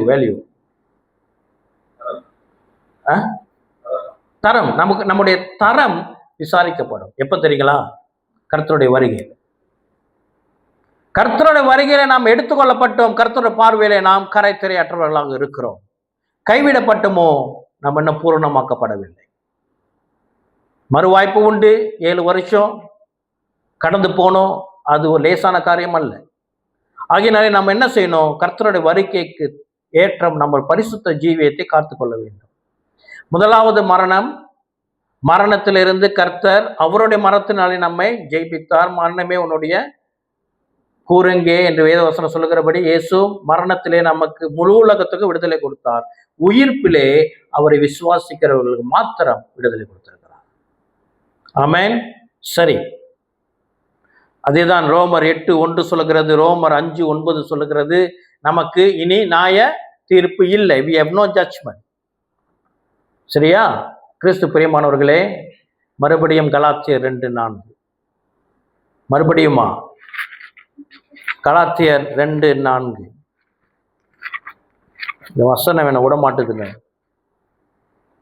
கிறிஸ்து இயேசுவுக்குள் நமக்கு உண்டான சுயாதீனத்தை உளவு பார்த்து நம்மை நியாயப்பிரமாணத்திற்கு அடிமைகள் ஆக்கும் பொருட்டாக பக்க வழியாய் நுழைந்த கள்ள சகோதர நிமித்தம் அப்படி ஆயிற்று. இங்க சொல்லப்படுகிற வசனம் 2 காரியங்களை குறித்து பேசுகிறது. ஒன்று அடிமைத்தனம், ஒன்று சுயாதீனம். கிறிஸ்து பிரியமானவர்களே, 2 கொரிந்தியர் 3:6, 2 கொரிந்தியர் 3:6,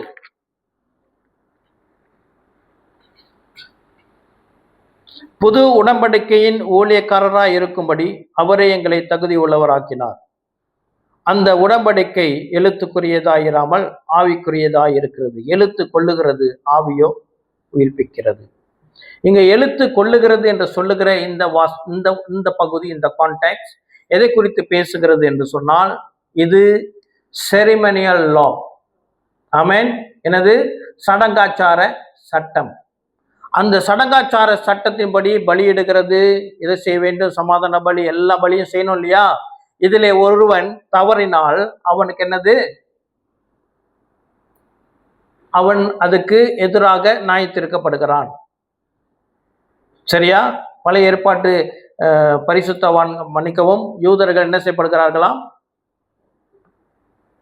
அவர்கள் எப்படி அவர்கள் குற்றப்படுத்தப்படுகிறார்கள்? இந்த நியாயப்பிரமாணத்தை கீழ்ப்படியலைன்னா. சரியா? இப்ப உயிர்த்தெழுந்த வல்லமை இருக்கிறது இல்லையா, அதை தான் பார்க்க போகிறோம். இன்னும் உயிர்த்தெழுந்த வல்லமைக்கு உள்ள அடையாளங்கள் என்ன? கிறிஸ்து பிரியமானவர்களே, இந்த உயிர்த்தெழுந்தவர்கள் என்ன செய்தார்களாம்? உயிர்த்தெழுந்தவர்கள் என்ன செய்தார்கள்? அநேகருக்கு காணப்பட்டார்கள். அநேகருக்கு காணப்பட்டார்கள். கிறிஸ்து பிரியமானவர்கள் நல்ல கேளுங்க, மரணத்திலிருந்து வெற்றி பெற்று உயிர்த்தெழுந்த ஜனங்களை அநேகர் பார்ப்பார்களாம். அது இனி மறைக்க முடியாது. இப்ப நானும் நீங்களும் கிறிஸ்துவனுடைய வெற்றியை பெற்றுக்கொண்டோம் என்று சொன்னால் அது மறைவான காரியம் அல்ல, அது வெளியரங்கமானது. நானே நினைத்தாலும் என்னோட ரட்சிப்பை மறைக்க முடியாது. ஆமென், அல்லேலூயா. நம்ம என்னதான் முயற்சி செய்தாலும் அந்த வல்லமை நம்ம என்ன செஞ்சிடும், வெளியே கொண்டு வந்து விடும். ஆமென். சரி, இப்ப 2 கொரிந்தியர் 3:16 சொல்லுகிறது, 2 காரியத்தை குறித்து பேசுகிறது. ஒன்று என்ன, 3:6, 2 கொரிந்தியர் 3:6 சொல்லுகிறது, ஒன்று ஆவிக்குரியதா இருக்கிறது, எழுத்து கொள்ளுகிறது, ஆவியோ உயிர்ப்பிக்கிறது. அங்கு மரணமும் சொல்லப்படுகிறது, உயிர்ப்பும் சொல்லப்படுகிறது. என்ன இருக்கிறதா? மரணமும் சொல்லப்படுகிறது, உயிர்ப்பும் சொல்லப்படுகிறது. இப்ப இந்த செரிமனியல் லாவை பிடித்து கொண்டவங்களுக்கு அடிமைத்தனம்.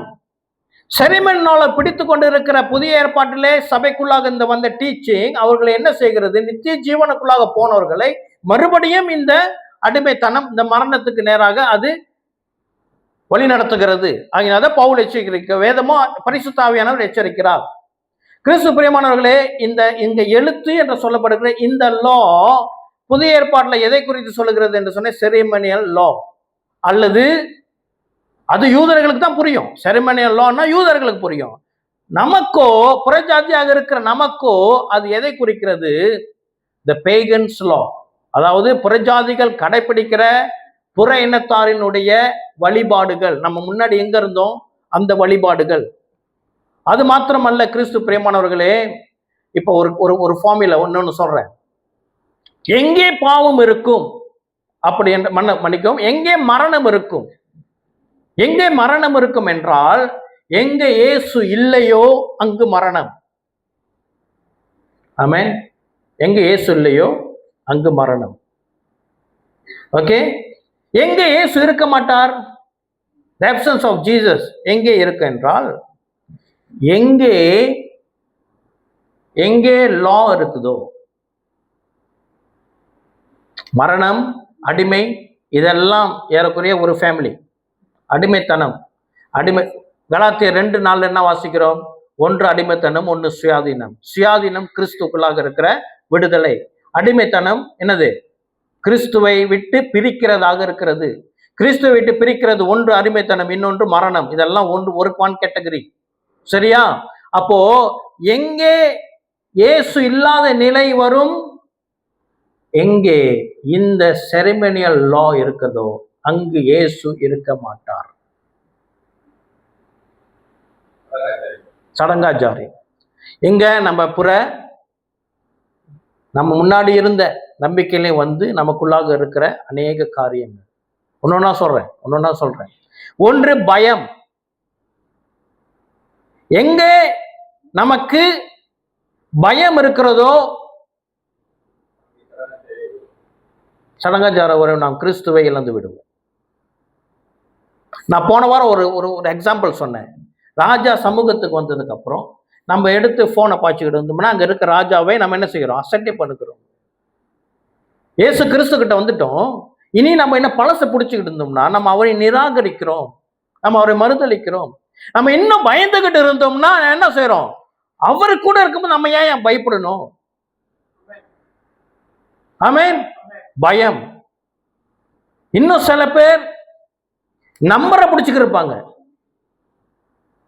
என்ன வீடு வாங்கினா இந்த கூட்டு எழுத்துல இருக்கணும், காடி வாங்கினா அந்த நம்பர் இருக்கணும், இதை வாங்கினா அந்த நம்பர் இருக்கணும், அந்த நம்பர் இருக்கணும். ஃபேவரட் நம்பர் நான் தப்பே சொல்லலைங்க.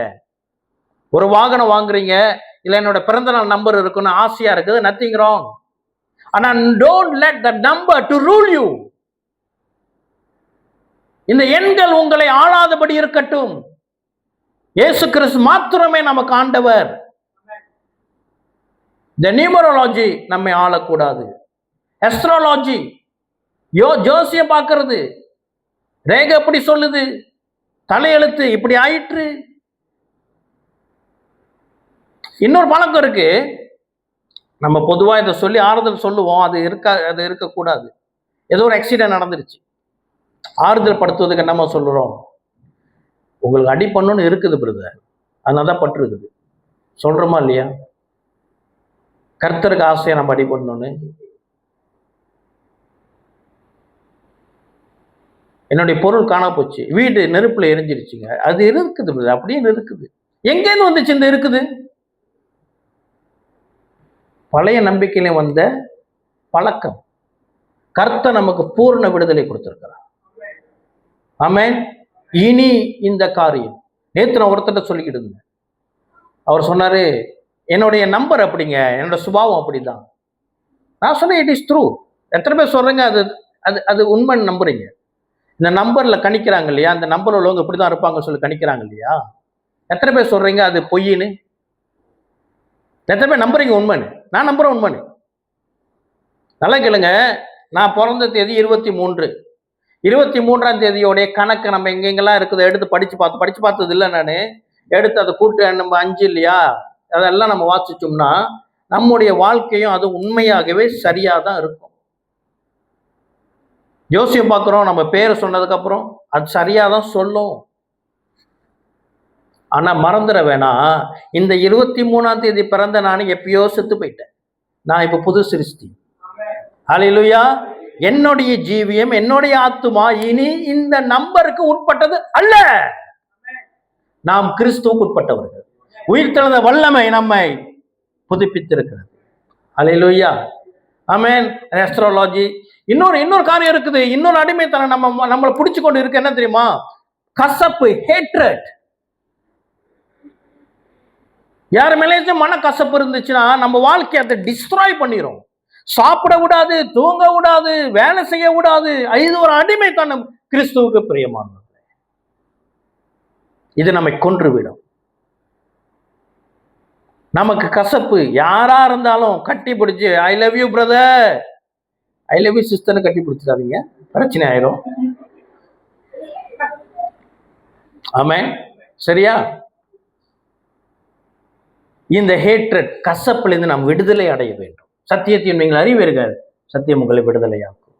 வேற என்னது? இந்த கலர் இதைதான் போடுவேன். என்கிட்ட ஒரு நண்பர், படிச்ச நண்பர், அவரு, உங்களுக்கு ஒண்ணு தெரியுமா, இந்த 7 நாள் இருக்குல்ல வாரத்துல, இந்த 7 நாளுக்கும் ஒவ்வொரு நட்சத்திரத்தின் பெயர் கொடுக்கப்பட்டிருக்கு. சேட்டன், அப்புறம் வேற என்னது என்னமோ இருக்கு இல்லையா, அது ஒன்றொன்றுக்கும் ஒரு நிறம் இருக்கிறதா. அந்த நிறத்தின்படி அன்றைய நாளிலே உடை அணிந்தும் என்றால் அது சரியாக போகுமா? படித்தவர்கள் இல்ல, இது உள்ளத்தில் இருக்கிற உண்மை. கர்த்தர் நமக்கு விடுதலை கொடுத்திருக்கிறார். ஹல்லேலூயா. இப்ப நம்ம சபை கூடி வருகிறோமே, இதை எவ்வளவு விடுதலை நமக்கு கர்த்தர் கொடுத்திருக்கிறார். ஆமென். அடிமைத்தனத்துக்கு கர்த்தர் நமக்கு பூரண விடுதலை கொடுத்துட்டார். நோ டவுட், பூரண விடுதலை நமக்கு கொடுத்துட்டார். நம்ம வயிற்று மட்டும் போடணுமோ அதுவும் இல்லை. ஹல்லேலூயா. கர்த்தர் நல்லவர். வேற என்னது? கனவு. அநேகருக்கு இந்த கனவு அவர்கள் ஆளுகை செய்து கொண்டு இருக்கிறது. கனவு வந்துருச்சு. அது உண்மைதான். வேதத்துல பார்க்கிறோம், நேபுகாத்நேச்சரா இருக்கட்டும், பார்வோனாக இருக்கட்டும், இந்த கனவு அவர்களே கலங்க பண்ணதுன்னு போட்டிருக்குது. கனவு என்ன செய்யும்? ஒரு மனுஷனை கலங்க பண்ணும். அது என்னைக்கும் உண்டு. நம்ம என்னைக்கு இந்த கனவுல இருந்து விடுதலையா வருமோ அன்னைக்குதான் நமக்கு கிறிஸ்து பிரியமானவர்களே, don't let the dreams to rule our life. கனவை வைச்சு நம்ம வாழ்க்கையை நம்ம வழிநடத்துகிறவர் அல்ல. வேதனை வசனத்தை, கர்த்தருடைய வசனத்தை வைத்து நம்ம வாழ்க்கையை வழிநடத்துகிறவர்களாக இருக்க வேண்டும். ஆமென். கனவு, கர்த்தர் முதியோர் கனவை காண்பார்கள், உண்மை. கர்த்தர் முதியோருக்கு கனவு கொடுக்கிறார் என்றால் தேவ ராஜ்யத்துக்கு ஒரு இருக்க வேண்டும். அது சமாதானத்துக்குரியதாக இருக்கும். இந்த கனவுல ஜனங்கள் பாதிக்கப்படுறாங்களா, அல்ல கனவு காண்டுகிறது உண்மையா? உண்மை. எங்க அம்மா இந்த கத்தோலிக்க விசுவாசத்தில் உள்ளவங்களுக்கு ஒரு நிறைய நம்பிக்கை இருக்கு. அதுல ஒன்று கனவுல அவங்க காணும் பொழுது இந்த இறப்புக்கு சம்பந்தப்பட்ட காரியங்கள் அவருக்கு கண்றாங்க இல்லையா. முருங்கைக்காய் சொல்லுவாங்க, அவுத்திக்கீரை சொல்லுவாங்க, வேற என்னது என்னென்ன கேள்விப்பட்டிருக்கு? நான் கேள்விப்பட்டது சொல்றேன். தேங்காவா? காக்கா, தேங்காய், மாங்காய், வேற என்னது இது? அல்லது சில இறந்தவர்கள் வருவாங்க. இதெல்லாம் என்ன செஞ்சிடும்? அவங்களுக்கு பீதியை கலந்து, பயத்தை கொடுத்துரும். அது ஒருவேளை உண்மையாகவே இருக்கட்டும்.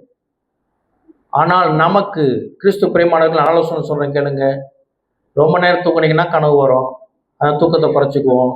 அப்படியும் கனவு வந்து உங்களை அதை டிஸ்டர்ப் பண்ணுச்சுன்னா, நமக்கு அது டிஸ்டர்ப் பண்ணுச்சுன்னா, we cancel and pray that dream. ஆண்டவரே, இந்த நாள்ல எனக்கு வந்து இந்த கனவு எந்த பாதிப்பும் வராதபடி அதை நான் இயேசு கிறிஸ்துவின் நாமத்தினால் நிர்மூலமாக்குகிறேன். கர்த்தர் விடுதலை கொடுப்பாராக. உயிர் தெழுந்த வல்லமை இந்த நாளை நான் சுதந்திரித்துக் கொள்ளுகிறேன் இயேசுவின் நாமத்தினால் அப்படின்னு சொல்லி we need to cancel. ஆகையினாலே முடிந்த அளவுக்கு நம்மளுடைய விசுவாசம், நம்மளுடைய வாழ்க்கை don't base on the dreams. ஏன்னா ட்ரீம், கனவுல நமக்கு அதிகாரம் இல்லை. தூங்கினதுக்கு அப்புறம் அதுவா வரும். ஆனா பிசாசுக்கு அதுல அதிகாரம் உண்டு. ஆகையினாலே நமக்கு அதுலயும் அவனுக்கு இடம் கொடுக்க வேண்டாம். ஆமென். கர்த்தர் கனவு கொடுத்தான்னா அது வேத வசனம் சப்போர்ட் பண்ணும். ஹல்லேலூயா. அதுல நமக்கு விடுதலை அடைய வேண்டும். மற்றவங்க என்ன பத்தி என்ன நினைக்கிறாங்க? சிலருக்கு இதே வாழ்க்கை. அவங்க உடுத்துறது மற்றவங்க என்ன சொல்லுவாங்க, அவங்கள யோசிச்சு உடுத்துகிறது. சாப்பிட்டா அவங்க என்ன பத்தி நினைப்பாங்க, இது செஞ்சா அவங்க என்ன நினைப்பாங்க, இது செஞ்சா அவங்க என்ன நினைப்பாங்க. ஆக மொத்தம் தனக்குன்னு வாழுகிறது அல்ல, பிறருக்காகவே வாழுகிற ஒரு வாழ்க்கை. என்ன ஆங்கிலத்தில் என்ன சொல்லுவாங்க ஒரு வார்த்தை, இந்த ரெட்ட வேஷம் தரிக்கிறது. மற்றவங்களுக்கு ஒரு மாதிரி நடந்துக்கிறது. ஆண்டவர் பரிசேயர்களை இப்படியா கண்டிக்கிறாரு. என்ன ஹிப்போக்ரசி. ஹிப்போக்ரசி. சரியா? அதுல நான் விடுதலையாக வேண்டும். நான் கர்த்தருக்கு என்று வாழ போகிறேன். மரித்தோர் உயிரோடு வெளியே வந்து நின்றார்கள், யாராலையும் அவங்கள மறைக்க முடியல.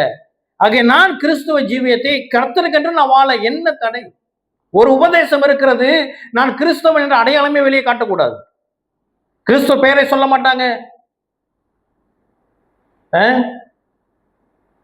சபைக்கு போக மாட்டாங்க. ஏன்னா இவங்க சபைக்கு போறதுனால மற்றவர்கள் ரட்சிப்புகளும் நடத்த முடியாதான். கிறிஸ்தவர்கள் பார்த்தா அவங்க பின்னால போயிடுவாங்க.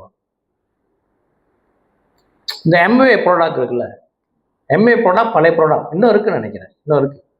ஆனா அதுக்கு பிறகு ஏகப்பட்ட எம்எல்எம் பிராண்ட்ஸ் வந்து, இந்த எம்எல்எம் பிராண்ட்ஸுக்கே கெட்ட பேர் வந்துருச்சு. இந்த டைரக்ட் செல்லிங் ப்ராடக்டே எல்லாரும் என்ன செஞ்சுட்டாங்க, கொஞ்சம் அப்படி எம்எல்எம்மா அப்படி கொஞ்சம் பின்னால போயிடுவாங்க. இந்த நேரத்தில் எம்ஏ ப்ராடக்ட் விற்கிறவங்க ஒருத்தவங்க என்ன வந்து பார்க்கும் பொழுது ரொம்ப நேரம் சொன்னாங்க, அது இங்க இது என்னென்னமோ சொல்லிட்டு, அப்படியா கடைசியா பார்க்குற அது பேர் எம்ஏ. நான் சொன்னேன், இதை ஏங்க நீங்க முன்னாலேயே சொல்லலை அப்படின்னு கேட்டேன். ஒன்றும் பதில் சொல்ல. புரியுதா? என்னன்னா அவங்க தங்களோட அடையாளத்தை காட்ட வெட்கப்படுகிறார்கள். கிறிஸ்து பிரியமானவர்களே, நாம் கிறிஸ்துவின் அடையாளத்தை காட்ட வெட்கப்படக்கூடாது.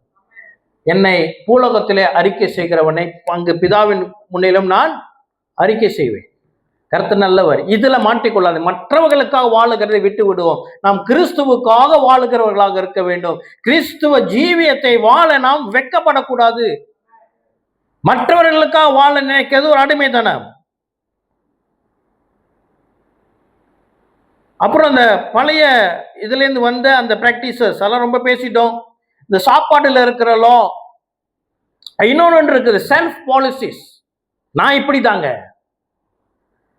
நான் இப்படிதான் வாழுவேன் சொல்லுவதற்கு, எனக்குள் வாழ்வது நான் அல்ல, எனக்குள் கிறிஸ்து வாழுகிறார். என்னுடைய வாழ்க்கை எப்படி இருக்கணுமா? கிறிஸ்துவின் வாழ்க்கை போல இருக்கு.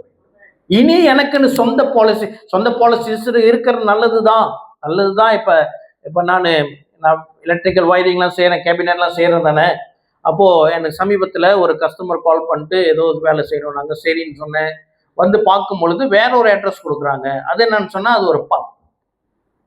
ஒரு பப்பில் வந்து ஒயரிங் செய்யணுமா. நான் அவர்கிட்ட சொன்னேன், இல்லைங்க நான் வந்து ஒரு கிறிஸ்தவன், கர்த்தருடைய ஊழியக்காரன், I have my own policies. என்ன இந்த மாதிரி இடத்துக்கு நான் போகவே கூடாதுன்னு நான் தீர்மானிச்சிருக்கிறேன். இங்கே வந்து வேலை செய்கிறது எனக்கு வேண்டாம்.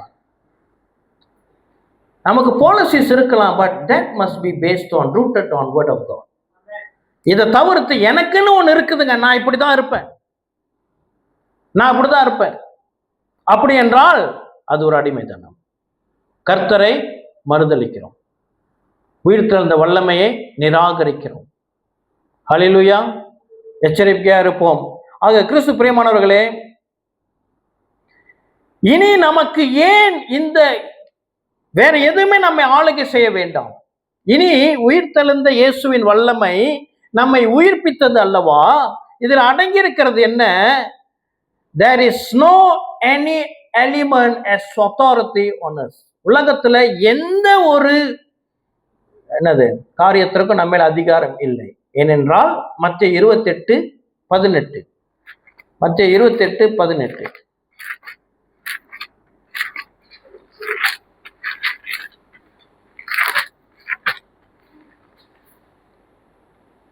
மத்தேயு 28:18 அப்பொழுது இயேசு சமீபத்தில் வந்து அவர்களை நோக்கி, வானத்திலும் பூமியிலும் சகல அதிகாரமும் எனக்கு கொடுக்கப்பட்டது. கிறிஸ்து பிரியமானவர்களே, இயேசு கிறிஸ்து உயிர்த்தெழுந்த பின்பு சொன்ன வாக்கியம் இது. உயிர்த்தெழுந்த இயேசுவின் வல்லமை என்ன அப்படி என்றால், அவர் தேவாதி தேவன், மாற்று இல்லை.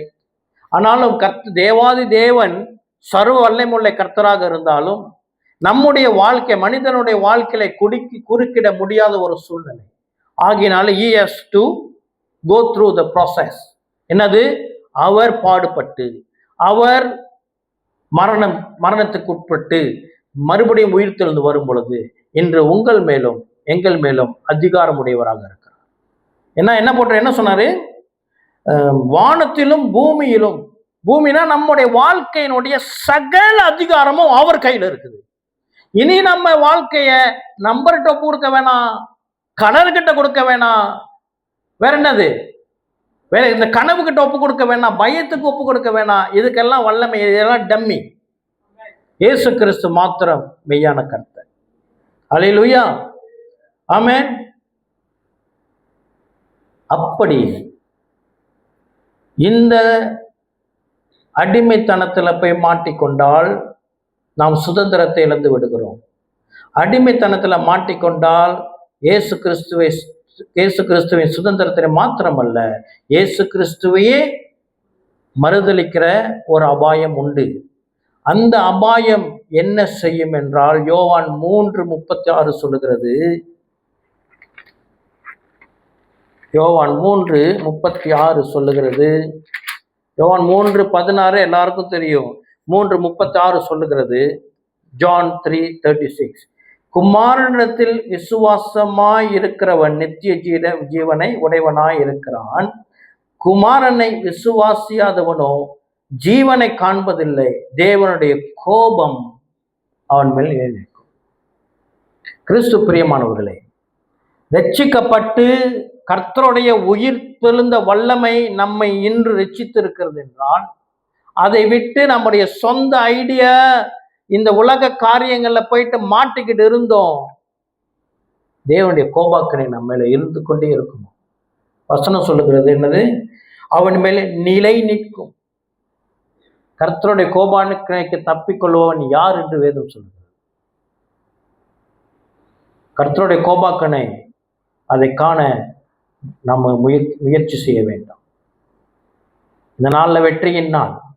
கர்த்தர் கொடுத்த வெற்றியை கொண்டு, உயிர்த்தெழுந்த வல்லமையை கொண்டு எல்லா அடிமைத்தலையும் நீ விட்டு விடும். ஹல்லேலூயா. எழுந்து ஜெபிப்போம். ஓ ஹல்லேலூயா. ஆண்டவரே, கிருபையின் தகப்பனே, இந்த நாளில் நாங்கள் கூடி வந்த முகாதாரம் கர்த்தர் நியமித்ததாக இருக்கிறதுக்கு உமக்கு நன்றி.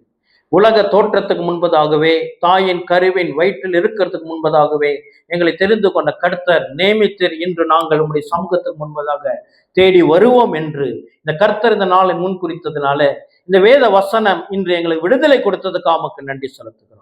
ராஜா, இயேசு கிறிஸ்துவின் மரணத்தின் வல்லமையை நாங்கள் பெற்றுக்கொண்டோம். இயேசு கிறிஸ்துவின் உயிர்ப்பின் வல்லமையை நாங்கள் சுதந்திரித்துக் கொள்ளுகிறோம் இயேசுவின் நாமத்தினாலே. இனி உலக சம்பிரதாயங்கள் எங்களை ஆளுகை செய்யாதபடி ஆண்டவரே, பூரண விடுதலை உள்ளவர்களாக, சுயாதீனம் உள்ளவர்களாக, கர்த்தருடைய தேவ ராஜ்யத்தில் நாங்கள் சுதந்திரமாக, இதோ மத்தேயு 28வது அதிகாரத்துல உயிர்த்தெழுந்த ஜனங்கள் எவ்வளவு சுதந்திரமாக இதோ எருசலேமிலே பவனி வந்தார்களோ, அதே போல எங்களுக்கு இன்று முதல் சுதந்திர வாழ்க்கையை கர்த்தர் எங்களுக்கு ஆசீர்வதிக்க போறதுக்கு உமக்கு நன்றி செலுத்துகிறோம். நாங்கள் பெற்றுக்கொள்கிறோம். இயேசுவின் நாமத்தினால் ஏற்றுக்கொள்ளும் எங்கள் ஜீவனுள்ள நல்ல அப்பாவே. ஆமென், ஆமென், ஆமென்.